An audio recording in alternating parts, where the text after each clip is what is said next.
pickup trucks have gotten bigger and bigger and bigger, but then, like popping a balloon, they got smaller, a lot smaller. Case in point, this is the 2022 Hyundai Santa Cruz. Now from the back, it looks like a pickup truck, and from the side, it kinda looks like a pickup truck, but from the front, well, that's no pickup truck.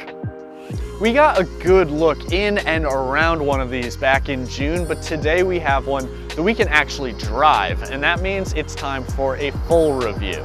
But before we get into it, please remember to subscribe to the CarGurus YouTube channel and then hit the bell so you get a notification every time we publish a new video. Now the grille is familiar. We've seen the grille before on the 2022 Hyundai Tucson. Now interestingly, more than just the grille, the Santa Cruz and the Tucson actually share the same platform. The big visual difference up front can be seen right here. This corner is trapezoidal on the Tucson, but it gets squared up on the Santa Cruz, giving this a much more truck-like look. The profile view is defined by the Santa Cruz's fast C-pillar, which kind of mimics the look of the vehicle's shark fin antenna. Our Santa Cruz is a top-level limited trim, so it gets these 20-inch wheels. Lower levels get 18s. Above the wheels, this cladding has little Santa Cruz figures stamped on them. We have a lot of the same sharply creased bodywork that I didn't love on the Tucson, but I actually think it looks better on the Santa Cruz, maybe because it's a little truck. And honestly, the name Santa Cruz, that makes sense because this has some of that California vibe. And look, it even says, designed in California. At the back, the Santa Cruz definitely doesn't look like the Tucson. You've got the name stamped in big letters on the tailgate. There are built-in side steps, bed rails, and a bed with a spray-in liner. By the looks of it, this is a pickup truck, but how well does it really work as a pickup truck? We'll get into that in a minute, but first let's get inside. This is what we call economies of scale, because while the exterior, interestingly enough, doesn't share any body panels with the 2022 Tucson, inside it's a different story. This looks nearly identical. The Tucson and the Santa Cruz have the same wraparound design with these handsome air vents. They get the same metal inserts in the front seats, the same hoodless driver display, the same infotainment screen. There are a few differences. While the Tucson uses a push-button shifter, the Santa Cruz has a traditional lever. We have buttons for the heated steering wheel and the heated and ventilated front seats right here. And then down by the shifter, there's a button for locking differential and hill descent control. And trust me, you're not gonna find those buttons anywhere on a Hyundai Tucson. In the back, it is definitely a little more cramped than I'd like. I'm not terribly uncomfortable, but I don't have a ton of room. If you're over 6 feet tall, you probably aren't gonna wanna stick around back here. But if you're under 6 feet tall, you'll be comfortable enough. What's most notable though is that this just doesn't look or feel like a pickup truck. And that is never more clear than when you're driving.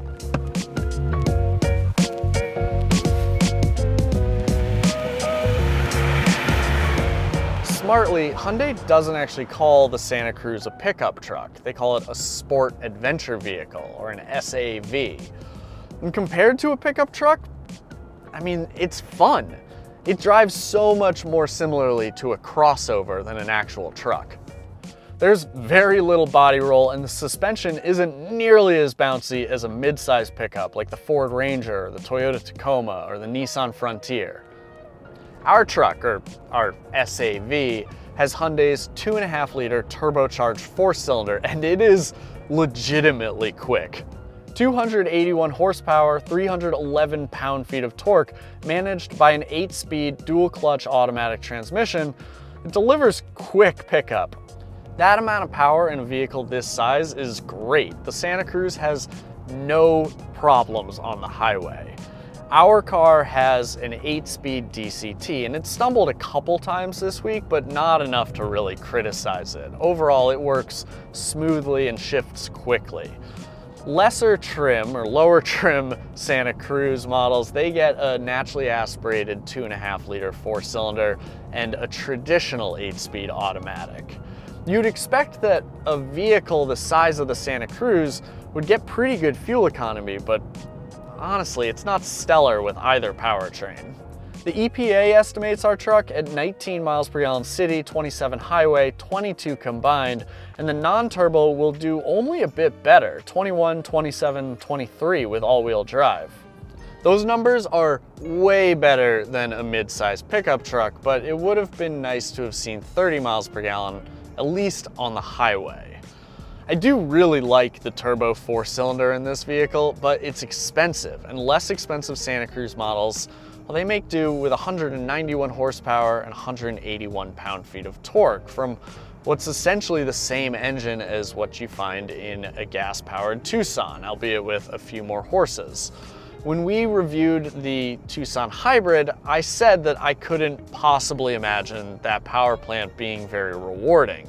I'm having a hard time believing that that gas model could possibly be more rewarding to drive than this hybrid. Luckily, Forrest Jones will be reviewing a gas-powered Tucson for CarGurus, so you can subscribe to the channel and find out what he thinks about it. What really makes this vehicle a game changer in the market is how good it is to drive compared to other trucks. It really is fantastic. The brakes are good, the steering is direct, it just doesn't feel like a truck. Corners feel flat, potholes don't shake your fillings loose. It's downright civilized. But if you're interested in a Santa Cruz, it's probably not because it looks comfortable and civilized. It's probably because it looks like it can do things that a truck can do. So how well does it really do those things? Let's get it out of the way. A 4-foot truck bed? It ain't much of a truck bed. I can't take the Santa Cruz on a ski trip because my skis don't fit in the back of a Santa Cruz, and I wouldn't take it mountain biking either. Because while I've seen photos of this vehicle with 2 bikes in the back, if you have plus-size tires or if you ride a 29er, there's no way you're fitting more than 1 back here. What we do have is flexibility, because while you can't fit as many big items in the back of this truck, it is by its nature more adaptable than a crossover is. Hyundai has included metal D-ring tie-down points, adjustable bed rails, and a drainable underbed storage compartment. Those features are standard across the board.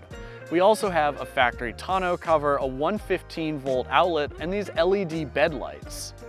Those features are standard on the top 2 trims. They're available as options on the SEL trim. They're not available at all on the base SE trim. Now, most notably, while the bed isn't that big, it can hold a lot of weight, just over 1,400 pounds.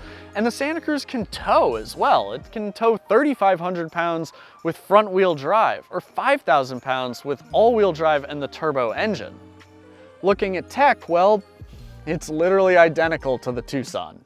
I didn't love the touch capacitive buttons when I reviewed the Tucson, and my opinion hasn't changed while driving the Santa Cruz. If anything, I find myself just getting more and more frustrated.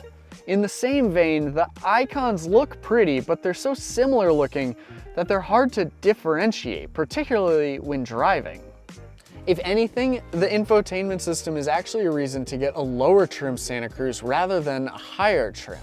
The lower trims have an 8-inch screen, but it gets wireless Android Auto and Apple CarPlay.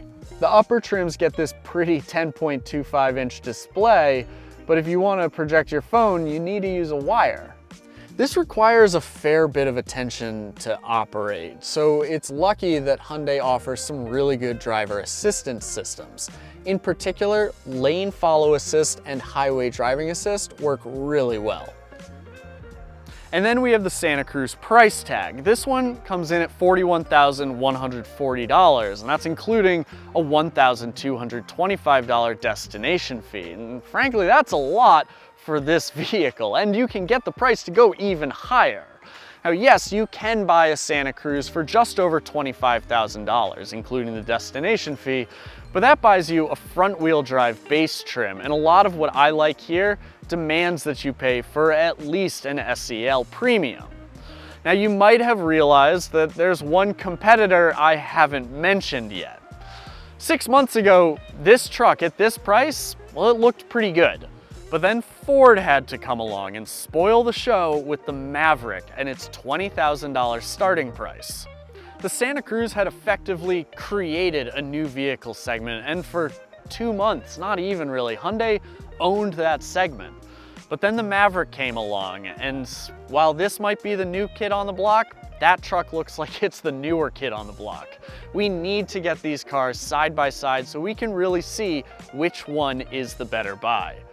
But that is a question for another video. Thanks for watching. You can read our full review of the 2022 Hyundai Santa Cruz at CarGurus.com. Do you think that this vehicle is poised for success? Or do you think the Ford Maverick is going to steal the show? Let us know in the comments section below, and we'll see you next time.